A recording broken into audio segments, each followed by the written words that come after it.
제도권 주식 분석입니다. 자, 7.5%의 배당금은 제 방송을 보시면 아시겠지만 충분히 가능한 숫자입니다. 집을 사거나 아니면 배당을 받거나 둘 중에 하나를 선택할 수 있는 아주 큰 금액인데요. 자, 모으는데 생각보다 시간이 걸립니다. 제가 그 자극을 좀 드린 다음에 3억을 모으는 데 있어서 같이 얘기를 좀 나눠보도록 하겠습니다. 실질적으로 집을 사거나 배당을 받거나 할 수 있는 금액인데요. 자, 집이 없는 경우에는 빨리 집을 사셔야 됩니다. 자, 보시면 실거래가 지수가 최대폭으로 상승했다라는 기사가 연일 나오고 있습니다. 8월 18일 날 업데이트가 됐고요.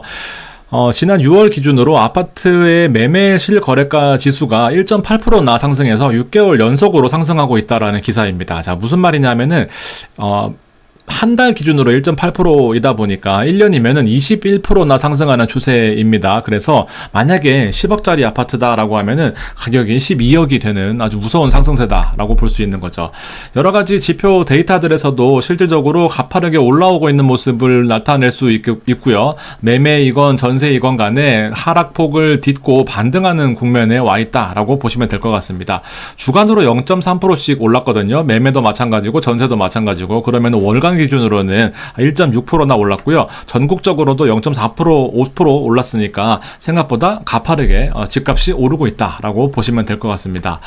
자, 강한 상승의 추세가 지속되고 있는 부분인데 전국적이며 서울 어느 할 것 없이 중요한 포인트는 20년 1월부터 가파르게 올랐던 금리나 코로나 때 유동성이 풀리면서 가파르게 집값이 올랐다가 금리 인상으로 인해서 집값이 꺾였었거든요. 자, 그 강한 상승세의 추세와 기울기를 같이 하고 있습니다. 얼마나 빠르게 올라오고 있는지 보이시죠? 그래서 3억이건 5억이건 10억이건 간에 빨리 돈을 모아서 여러분들이 사시는 지역에서 좀 매매를 빨리 해야 되지 않겠나라는 생각을 하고 있습니다. 자, 공급도 절벽이에요. 빌라 같은 경우에도 지금 실질적으로 급감하고 있다. 오피스텔 같은 경우에도 PF 대출 때문에 실제로 공급이 절벽이 되면서 아파트로 시세가 몰릴 수밖에 없겠다라는 생각입니다. 자, 3억이 필요하다는 이유는 제가 여기서 좀 착안을 해봤습니다. 신생아 특례 구입 대출을 보면, 자, 보통 여러분들이 자주 보시는 집값 얘기할 때 자주 보시는 가격이 9억 원이에요. 9억 원. 그러니까 시장에서도 9억까지는 어느 정도 합리적인 가격이다라고 생각을 하고 있는 것 같습니다. 자, 9억 원의 이하의 집을 살 때 5억의 대출이 나오거든요. 그럼 부부 합산으로 실질적으로 각자 3억씩 정도. 왜냐하면 5억 대출 다 받으려고 하면 한도가 5억인 거지 실질적으로 대출이 다 안 나와요. DTI라고 해서 60% 정도의 이렇게 한도가 또 정해져 있고요. LTV는 사실 집값의 LTV는 6억 3천이니까 충분히 통과가 된다라고 하더라도 소득 기준으로 또 제한이 걸리게 되고 방공제니 이런 것처럼 제한을 떼게 되면은 한 1억 정도 빠지게 돼요. 그러다 보니까 부부 합산으로 3억씩 대출을 3억 끼고 9억 정도의 아파트를 살 수 있는 이 최소한의 기준이 바로 이 3억이다라고 보시면 될 것 같습니다. 신생아 대출이 되게 메리트가 있는 게 대출 금리가 저 같은 경우에는 주택담보대출 금리를 3.7 쓰고 있거든요. 근데 보시면은 1.6에서 3.3, 최저금리는 1.2, 또 5년 하고 나서 5년이 연장된다라고 하더라고요. 가상금리 조금 붙인 상태에서. 그러다 보니 메리트가 있다라고 보시면 될 것 같습니다. 빨리 이거 있을 때 집을 사셔야죠. 이렇게 돈을 모아야 돼요. 꾸준하게 돈을 모으는 기간 동안은 60개월 정도가 소요가 됩니다. 저 같은 경우에 재미로 보시게 되면 30살에 취업을 해서 30살에 저축을 한다라고 하면 35살까지 3억 저축되고 늦어지면 35살에 넘어간다라는 건데 일단 빨리 돈 모으자라는 그런 얘기를 써봤습니다. 자, 결론 말씀드릴게요. 얼마를 모아야 되냐 하면은요, 연평균 수익률이 7.5% 수준입니다. 타미당 3 정도라고 보시면 돼요. 그리고 딱 5년 동안의 돈을 모으려고 하면, 왜냐면 30살 기준으로 하면은 35살에는 이제 집을 사서 서로 이제 돈을 모아야 될 거 아닙니까? 3억을 모으려면은 60개월에 3억, 매달 411만 원이 411만 원을 저축하셔야 됩니다. 그러면 이자가 이렇게 붙고 이렇게 400만 원씩 기말다니는 게 불이가 되겠지만 나중에 60개월 차에는 600만 원 가까운 이자가 거의 200만 원씩 붙으니까 생각보다 이자가 많이 붙죠. 근데 거의 원금이 2, 3억 정도 되다 보니까 많이 붙는 거고요. 자, 411만 원 생각보다 빡셉니다. 저 같은 경우에도 411만 원을 씀씀이가 있기 때문에 다 하려면 거의 등골이 휘어요. 그러니까 생각보다 쉽지 않죠. 5년 동안 돈을 모으려면. 그래서 1년을 더 추가로 6년 동안이라는 계획을 세워봤고요. 자, 연배당 10%씩, 타미당 7을 투자를 하시게 되면 또 연배당이 10%씩 나오다 보니까 연배당 10%를 봤을 때는 300만 원씩, 자, 세상과의 타협을 통해서 매달 300만 원씩 입금을 한다라고 치면 6년 2개월 딱 걸립니다. 300만 원 300만 원은 여러분들 하실 수 있는 수준일 수 있을 것 같습니다. 뭐 알바를 하든 저처럼 이렇게 노가다를 하든 여러 가지 상황을 봐서 300만 원씩 투자를 했을 경우에 6년 2개월 걸려요. 자, 내가 정말 힘들어서 돈이 없다라고 하시면 100만 원씩 넣잖아요. 그러면 12년 걸립니다. 30살부터 100만 원은 충분히 가능하겠죠. 그래서 안정적으로 쓸 거 다 쓰고 하다 보면은 12년이나 걸린 거죠. 42살에 3억이 뭐 10억도 아니죠. 3억이 모이게 되고 그때다 있어야 이제 집을 뭐 마련한다라고 생각하더라도 나중에 노후 대비는 이제부터 불가능한 수준이 되는 거죠. 그래서 최소한의 200만 원씩 그러면 8년 걸리니까 30살 기준으로는 38살 그다음에 혹은 뭐 40살 기준으로는 조금 이제 애매한 부분이 되는 거죠. 어쨌든 요거 표를 참고하셔가지고 여러분들 내가 어중간한 어느 사이에 들어가야 되는지를 잘 파악해 보셨으면 좋겠습니다. 현실적으로 제가 사회초년생들한테 조언 드리고 싶은 거는요. 30살에 저축 시작을 해서 300만 원씩 알바를 뛰던 저희 직원들도요. 밤에 그 쿠팡 그거 하는 직원들이 있습니다. 하루 일하면 15만 원인가 준다 하더라고요.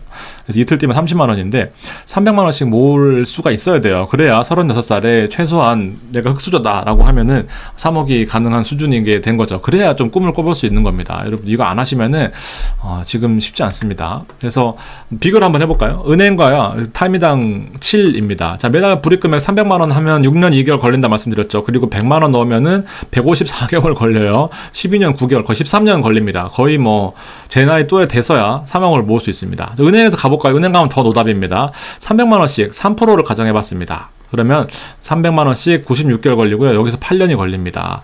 그러면은 100만 원씩 넣겠다라고 했을 경우에 은행에서 안전하게 나는 100만 원씩 모으고 있어 하면은 228개월 걸리고요. 3억 모으는데 19년 걸립니다. 30살부터 시작하면은요. 50살에 3억이 모이게 됩니다. 이거는 미친 짓이에요. 이거는 큰일 납니다. 그 인생 꼬이는 거예요. 그러다 보니까 어떤 수를 써서라도 내가 만약에 이 금액을 늘릴 수 없다라고 한다면 투자를 잘해야죠. 배당을 더 많이 받던지 시세 차익을 더 많이 누려야 되겠죠. 실질적으로 금리는 떨어지고 있습니다. 1년 동안의 코픽스 신규 취급액을 보면은 금리가 떨어지고 있기 때문에 집값은 더 올라갈 것이다 라고 봐야죠. 그래서 변동금리가 떨어지고 금통위, 한국에서 금통위는 8월 22일 날 개최가 되는데 금리가 떨어지던 안 떨어지던 간에 10월, 11월 또 금통위가 있습니다. 실제로 FOMC, 미국의 연준에서는 9월 달에 금리 인하 가능성을 높게 보고 있는데요. 8월 22일 날 한국 금통위에서 금리를 내리지 않더라도 FOMC에서 선제적으로 금리 인하를 하게 되면 이 사이에 끼게 되겠죠. 그러면은 10월 달과 12월 달에는 10월 달과 11월 달에는 금리를 인하할 가능성이 크다. 그래서 더 집값이 올라갈 수 있겠다라고 보시면 될 것 같습니다. 여러 가지를 하셔야 돼요, 여러분들. 제가 추천주 제가 많이 드리고 있잖아요. 여러분들이 성향에 맞는 것들, 여러분들이 판단하시기에 제 생각과 여러분들의 생각을 같이 조합해서 실질적으로 좀 더 공격적으로, 좀 더 적극적으로 투자를 하셔야 돼요. 추천주 같은 경우에 메리츠 금융지주죠. 지금 주가 많이 오르고 있습니다. 잠시 동안 주가 오르는 거 여러분들 좋아하실 필요도 없고 의미를 많이 부여할 필요도 없습니다. 결과적으로 6년이라는 시간 동안은 배당과 시세 차익을 충분히 노릴 수 있는 기간이기 때문에 지금 한 2주 동안 메리츠 많이 올라왔으니까 몰빵 해봐야지 하시지 마시고 안정적으로 어떤 포트폴리오가 있는지, 그리고 메리츠 금융주주의 특징 같은 경우에는 배당이 한 7%, 8%까지 주주 환원 정책의 대표적인 주자로 떠오르고 있습니다. 그래서 주가가 많이 오르는 거고요. 나는 주식을 잘 못한다 하시면 리츠를 담으셔야 돼요. 리츠는 여러분들 제가 말씀드렸지만 엄청나게 안전해요. 망하기 힘듭니다. 망할 수도 없고요. 6%에서 7%를 매월 배당을 받다 보니까 재투자를 하면서 알바를 하고 시드를 모으고 절세계좌를 통해서 계속해서 돈을 모아야 되는 형태. 그리고 잘 모르겠다 하시는 분은 제가 이 책에 썼지만 하나는 그냥 드렸잖아요. 기본 포트폴리오를 통해서 타이거 미국 배당, 타미당의 30%, 그다음에 타이거 나스닥 커버드 콜의 10%, 공격적인 성향을 완성시키고요. 미국 배당 중립적인 성향으로 20%, 그다음에 배당 기족과 인프라는 안정형인 성향으로 주가가 빠지더라도 오를 수 있는 포트폴리오를 구성을 해야 돼요. 그래서 이렇게 100%를 자산 배분을 통해서, ETF 배분을 통해서 매달 배당을 한 번 받던, 배당을 2번 받던 이렇게 하시면 계속해서 배당을 재투자하는 형태로 월에 2번, 월에 1번 재투자하는 형태로 자금을 운용을 하셔야 돼요. 그래서 타미당 3 같은 경우에는 조금 안정적으로 운용하고 싶으신 분들, 언제 들어와도 플러스였던 이 슈드의 장점들을 이용해서 타미당 3 같은 것도 괜찮다라고 보시면 될 것 같습니다. 그 3억 집이 있으신 분들은 3억을 모으면 배당 한 페이지로 정리를 해봤습니다. 자, 매월 지급되는 금액이 타미당 7 넣으면 되게 안정적으로 잘 나오잖아요. 그럼 배당 수익률이 10.5. 돈을 모으는 측면에서는 10.5가 뭐 작을 수도 있고 클 수도 있겠지만 실제로 3억을 모으고 배당을 받는 수준이 돼버리면요, 매달 0.83%씩 나오잖아요. 1년에 10.5%니까 그러면 매달 지급되는 금액이 250만 원씩 나옵니다. 실제로 원금은 까먹지 않는다라고 가정했을 때 조금 까먹잖아요. 그러다 보면 생활비가 가능한 수준으로 평생 노후 연금이 지급이 되는 그런 형태다 보니까 여러분들 본인의 상황에 맞게 집이다, 아니면 연금이다, 아니면 노후자금이다 했을 때 6년 정도 3억을 모으신다라는 생각으로, 무슨 수로 써서라도 모으신다는 생각으로, 저도 이제 1억 남았거든요. 근데 지금 계속 까먹고 있어요. 그냥 엔비디아만 사놨어도 될 건데 참 여러 가지 생각이 많이 들죠. 그래서 저도 같이 할 테니까 여러분들도 제가 말씀드리는 측면에서 도움이 되실 수 있는 부분들을 잘 빼먹으면서 3억을 모으시는데 도움이 되셨으면 좋겠습니다. 감사합니다.